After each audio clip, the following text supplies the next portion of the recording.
cold lava flows, known as lahar, have flooded the rivers and canals of nearby villages, with many locals ignoring warnings to steer clear. Videos from the scene show as lahar surges down the mountainside, pouring from the summit and rushing down main roads and into homes. Read more. Hindu man bathes in cold lava flow in religious cleansing ritual. Photos and extraordinary photos show the masses of volcanic sludge surging through riverbeds as locals film the terrifying scenes. The thick gray mud has a concrete-like consistency, with flows building up as much speed as a fast-flowing river clocked at up to 50 kilometers per hour. And the sludge can be deadly. About 24,000 people were smothered by a lahar from Colombia's highest volcano, the Nevada del Ruiz, on November 13, 1985, traveling at up to 50 kilometers per hour. A series of hot lahars raced down river valleys to cover Chinchina village in the town of Armero within hours of the mountain's eruption. Back in Bali, experts warn the hazardous mud flows could breach a gong exclusion zone, according to an expert in volcanology.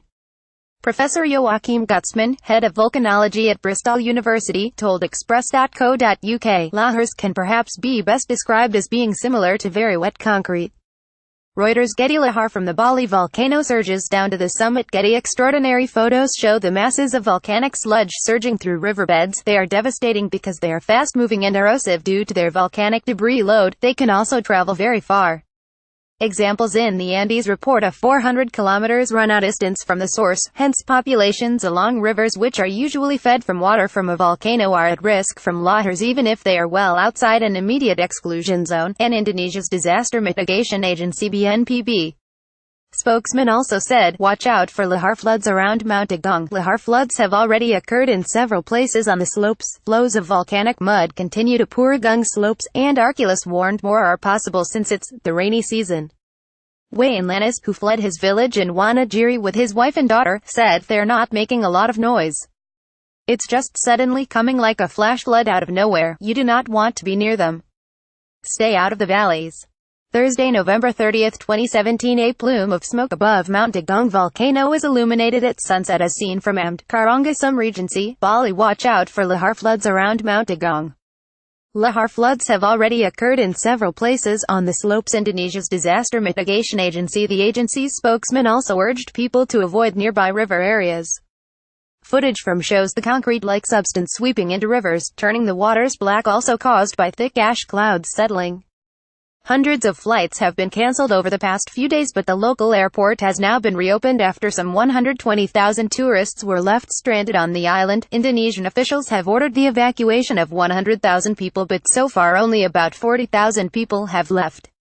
Others have stayed in their homes because they feel safe or don't want to abandon their livestock. Authorities will comb the area to persuade them, he said. If needed, we will forcibly evacuate them. Reuters. Cold lava flows, known as lahar, have flooded the rivers and canals. Reuters. Experts warn the hazardous mud flows could breach a gong exclusion zone. Bali Airport, about 60 kilometers 37 miles from the volcano, was forced to close at the weekend after the ash plumes spread 74.7 miles high above the mountain. A report from local aviation navigation authorities showed that aircraft flight channels are covered with volcanic ash, Indonesia's transport ministry said in a statement. A total of 443 flights, both domestic and international, were affected by the closure by Tuesday. But airlines laid on extra flights to Bali on Thursday to allow some of the thousands of passengers stranded by the eruption of Mount Agung to fly out, as a switch in wind direction sent volcanic ash away from the Holiday Islands airport. Agung was partially shrouded by cloud on Thursday, with parts of Bali lashed by monsoon rain, but according to officials there were persistent tremors from the crater. AFP. Some 60,000 tourists are stranded in Balip. Bali Airport, about 37 miles from the volcano, will remain closed for a second day while Bali's airport was opened again after a more than two-day closure. The airport on neighboring Lombok Island was closed on Thursday due to ash from Agung, air traffic control provider Airnav said. Bali Airport's call center said 3 flights had left on Thursday morning, while 9 had arrived. Its website showed dozens of flights scheduled to fly to Singapore, Seoul, Perth and other cities. 2 Chinese state-owned airlines on Wednesday night sent flights to fetch more than 2,700 Chinese tourists from Bali, Xinhua news agency said.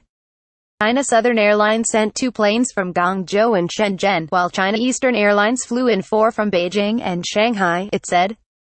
Reuters lahar, thick gray mud, has a concrete-like consistency. Airlines are bracing for millions of dollars of lost revenue per day, are scrambling to minimize damage by offering travel to other destinations and alternative transport off the island. The lahar mudflow comes as Indonesia's Volcanology and Geological Disaster Mitigation Center also warned that an eruption of a size similar to that seen in 1963 could send rocks bigger than a fist flying a distance of up to 5 miles and volcanic gas a distance of 6 miles within 3 minutes. Monitoring has shown the northeastern part of Agung's Peak had swollen in recent weeks, indicating there is fairly strong pressure toward the surface, the center said.